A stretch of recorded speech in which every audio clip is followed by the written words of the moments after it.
I think it's also important to know if gonorrhea is not treated, untreated disease, it can cause complications. Okay. Yes. Like in women, by the time you're feeling the pain in the pelvic area, that means probably you're getting pelvic inflammatory disease. It's already going upwards, like it's affecting all your reproductive organs of the upper parts. And it can cause infertility in both men and women. Okay.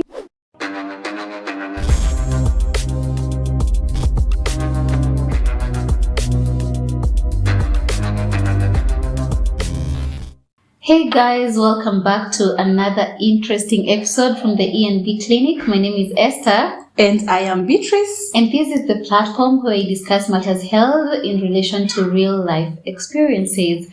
Beatrice, what do you have for us today? Today I want us to discuss a very recent conversation about super gonorrhea. Oh. Yes. So we have all these terms. We have super gonorrhea, super bug, the drug resistant, super gonorrhea, all these terms. It has become a a household name in the recent past. And the main concern for the public health is that this super gonorrhea might become untreatable using the typical drugs, antibiotics that have been in use for so many years. And this becomes a very big concern. And that's why I feel it is important to look at, this disease, look at gonorrhea, about its origin, the symptoms, and what is really going on. Yes. So where do we start? Its origin, a little bit of its origin. Did you know that gonorrhea is one of the oldest STDs known?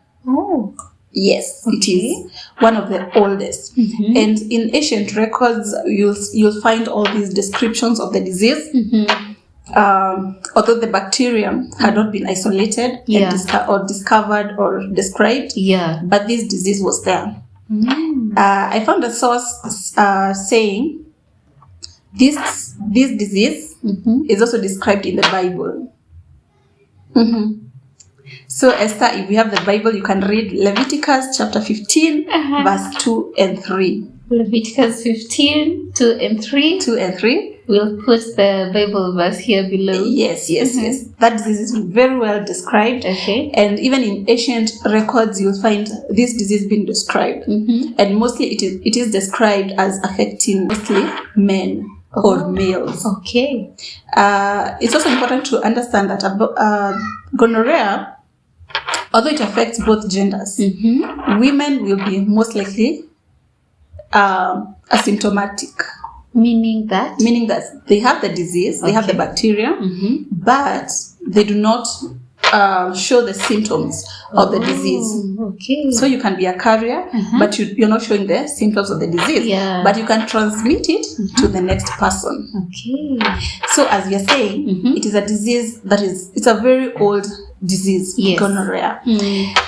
But in the 1800s, much research was going on in the 1800s, and in 1879, Albert Ludwig Sigismund Neisser finally discovered, isolated, and described the bacteria that was causing gonorrhea. Yes. Finally, there was a discovery. So they knew this is the bacterium that has been causing this disease for so many years. That was in 1879. And over the years, of course, the disease has been affecting many people. It's actually like the second most common STD caused by bacterium. Next only to chlamydia. Chlamydia is also another disease. It's an STI that is also caused by bacteria that is very common again. But gonorrhea is one of those, is the second most common. And if you can talk to most people who are there around 1970s, 1960s, 50s, Yes. they'll tell you that gonorrhea was one of the most feared infections, STIs. Oh. Yes. And at that point, it was known as gonorrhea. Gonorrhea, yes. Oh, they already knew. Yeah, after Neisser discovered gonorrhea, it got a name. Oh. The bacterium now was called Neisseria gonorrheae. Yeah. That was the bacteria. It's Okay. already had a name. Yes. So now the bacteria was there, the disease was there. Yes. Initially, like so many years ago, they used to know the disease, but they had not isolated Yes. the bacteria. Yes. So in most cases, they used to use various treatments to treat this disease. Like they would use silver nitrate, mercury. Yeah. But now after isolating and knowing this is the bacterium, there was so much progression in terms of advancement in antibiotics and all that. So around the 60s, 70s, 80s, people feared gonorrhea. Like it was the most feared disease, STD. But now come 80s, of course there was another disease, the virus that was discovered in the 80s, HIV. So of course it took over and everybody now was worried about HIV. So the focus shifted now because now HIV was, a bit more severe in terms of prognosis. But gonorrhea, of course, but if you took your antibiotics, it would clear and life would go on. Oh, okay. So most definitely, it has been a journey. And now, over the years now, yes, gonorrhea has been there. It has been treatable, of course, with various antibiotics. But now the concern right now is there is a superbug. There is a super bacteria that is resisting elimination using the typical antibiotics that have been in use. So, of course, this is a very serious case. Yes. So this is a very interesting case. Yes. Because now we have the bacteria being resistant to the antibiotics. And that is the big issue right now. Oh, okay. So how does it gain resistance from the antibiotics? Yes. How very good question. The bacteria, of course, we said there have been antibiotics in use for many years. The way antibiotics work, when you take the antibiotic, it goes to the site of infection. And then each bacterium has a cell wall. So the antibiotic is able to go across the cell wall and inhibit various things like protein synthesis and nucleic acid synthesis and all that.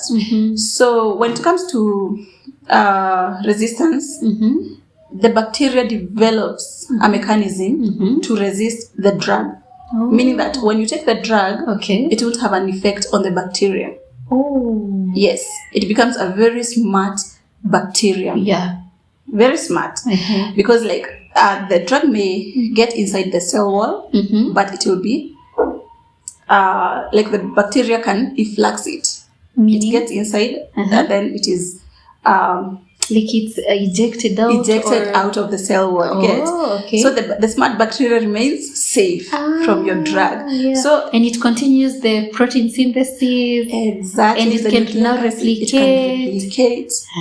It survives and thrives, normally.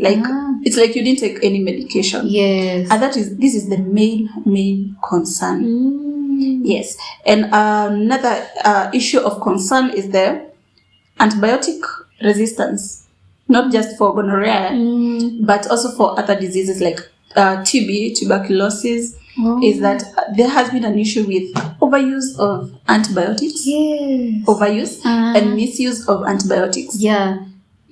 Like most people, you have a cold, a viral infection, you go to your chemist or your pharmacy and you purchase some antibiotics, not knowing that the flu is viral. Yes, exactly. So you're misusing that antibiotic, or maybe you can overuse or misuse. Like the way you're given a dosage, you don't even complete it. That's misusing the antibiotic. Or you can You can take too much, like too much antibiotics unnecessarily. You know, like for 2 months you just take antibiotics, and maybe it was not even prescribed for you. Yes. So all these misuse, overuse, underuse, these issues, and I think we can have a conversation on its own about antibiotics and resistance. Yes. Yeah, so all these have contributed to the superbug developing, and that is where we are right now. Okay. And when we talk about gonorrhea, I think it is important to know there are certain symptoms that people can look out for affecting males. Yeah, even females. Yes. And considering it has been there for a while, I think, Esther, you can tell us more about what have you heard about the symptoms? About the symptoms? Yes. Okay, I've heard that for both males and females, they have trouble urinating. They experience some pain. Yes. For the females, they can have a lot of discharge, increased vaginal discharge. Yes. They also have bleeding in between the periods. And for the males, they have pus oozing from the penis. Yes. And the testicles can also become swollen and even painful. Okay. And remember, even the pelvic or the abdominal area can experience some pain. Yeah, so that's pretty much what I've heard. Wow. You're really informed. I must say that. Thank you. And when you talked about the males getting all this discharge, I've remembered there's a certain name that the ancient people gave gonorrhea. Okay. They used to call it the clap. The clap. In quotes. The clap. Like clap. Yes, the clap. Why so?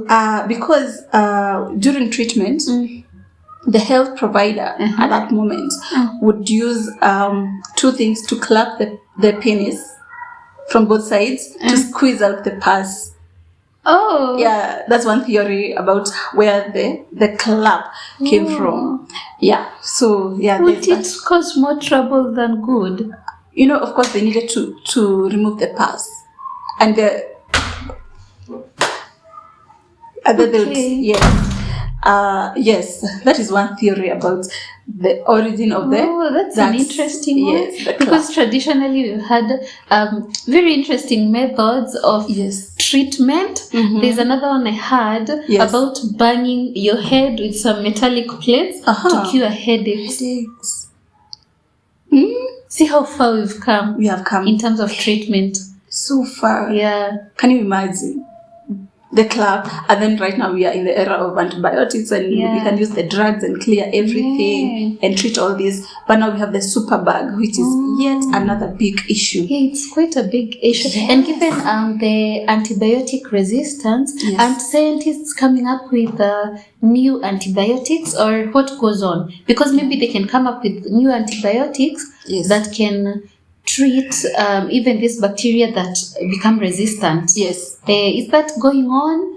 I think when it becomes resistant, of course the scientists will have to start looking at what other drug can we use, because now this one becomes useless. Using if for instance maybe they were using azithromycin and then the bacteria becomes resistant to it. Of course they have to start thinking like, do we need more research and development, because I think for a long time, since the discovery of penicillin and all these newer antibiotics, there's been a slow down of research and, coming up with new antibiotics because we have enough to treat all these diseases. But now when it becomes resistant, of course, definitely, I think they need to do something. We need these drugs, right? Yeah, we do for sure. Another thing that you mentioned. Yes. How can they tell that, say, this azithromycin is not effective to this bacteria? Can they test that in the lab? Or? Yes, they can. Because what happens when, let's say, you are Esther and you're sick, you have all those symptoms you told us. Yes. You have all those symptoms and you go to a doctor. Of course, they'll give you the medication. Yes. They'll give you the antibiotics to treat the gonorrhea. But you'll go home and take your dose the way it's supposed to be taken, but the symptoms will not clear. Remember we said the bacteria is not being eliminated by this antibiotic. It has developed resistance. So of course you'll go back to the same doctor and you'll tell the doctor, guess what? Your drugs are not working. You know, the symptoms are still there. So what they do, if you have this persistent infection, they'll take a specimen from you. They'll take it to the lab, and then they'll do what they call inhibition tests, testing different drugs to see, like for instance, they take your specimen. It has the bacteria, of course. They put it in a certain plate, then they put the drug, and they give it some time, and they see if a specific drug, let's say like that azithromycin, they put it and then they try and check, is it killing the bacteria? Are they reducing in number? Or they're just multiplying, you know, like they're not feeling the drug. They're forming more and more colonies. More and more colonies. I love that. Colonies, exactly. So if they find that, of course, they'll know here they have raised a problem. And they'll start testing other drugs. Probably drugs that have not been used typically to treat gonorrhea. Probably used in only life-threatening cases. They'll try to test it on your specimen. And they'll find maybe this one can work, and they'll start a new treatment. I love those milestones that our scientists have taken and are taking so far. I know. They're great milestones. And when you talked about the symptoms, I think it's also important to know if gonorrhea is not treated, untreated disease, it can cause complications. Like in women, by the time you're feeling the pain in the pelvic area, that means probably you're getting pelvic inflammatory disease. It's already going upwards, like it's affecting all your reproductive organs of the upper parts. And it can cause infertility in both men and women. And in neonates, let's say you have the disease, you have gonorrhea, and then you go for childbirth, and then there are no precautions taken. Maybe they don't even know whether you have the disease or not, so they just give birth in the usual way. The neonate can get infected. Eye infections, also called ophthalmia. Neonatorum. So that is another severe condition that can affect a newborn. And of course it will affect the eyes, and it predisposes the baby to blindness or vision loss. In other cases, extreme severe cases, if it is not treated, the gonorrhea is not treated, the patient can develop disseminated gonococcal disease. And that means the bacteria, when you get infected, mostly it will stay at the mucous membranes of your reproductive tract and infect those structures. But in some cases, those severe cases, it will cross over to the bloodstream.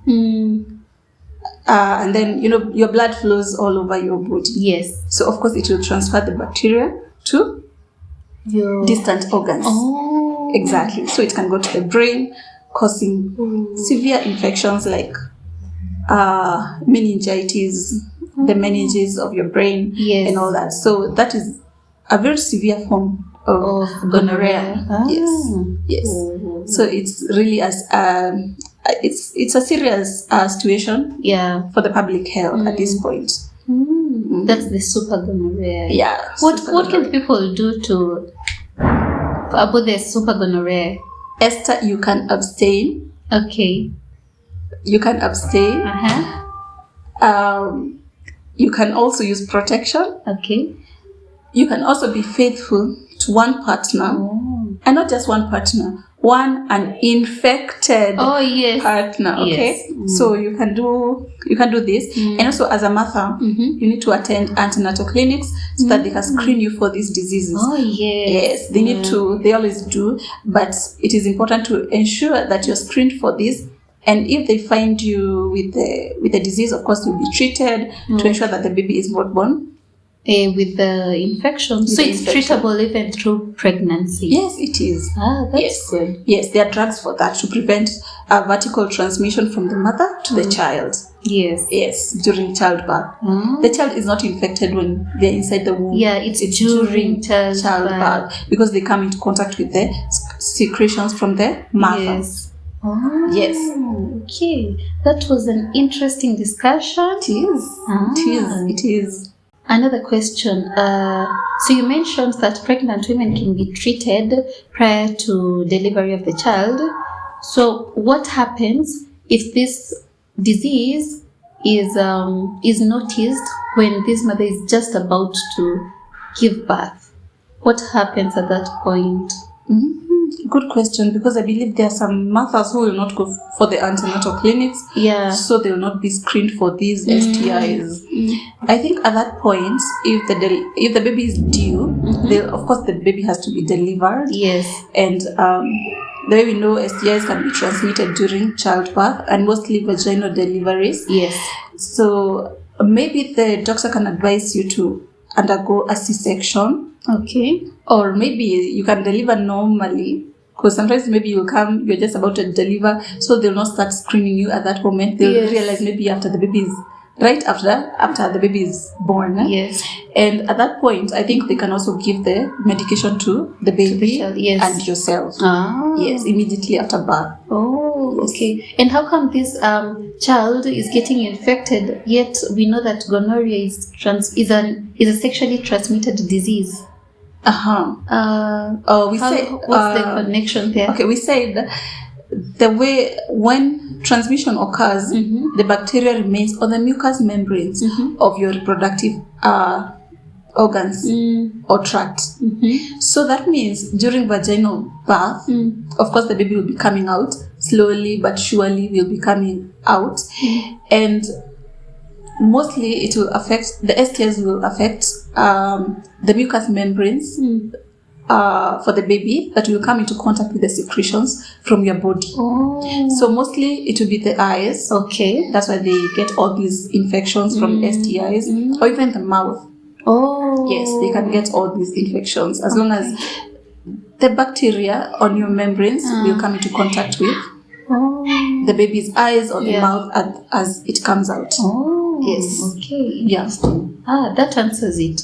And for the audience, if you have any question, please be sure to write it down in the comment section. We'll be glad to answer it or find someone who can answer the same.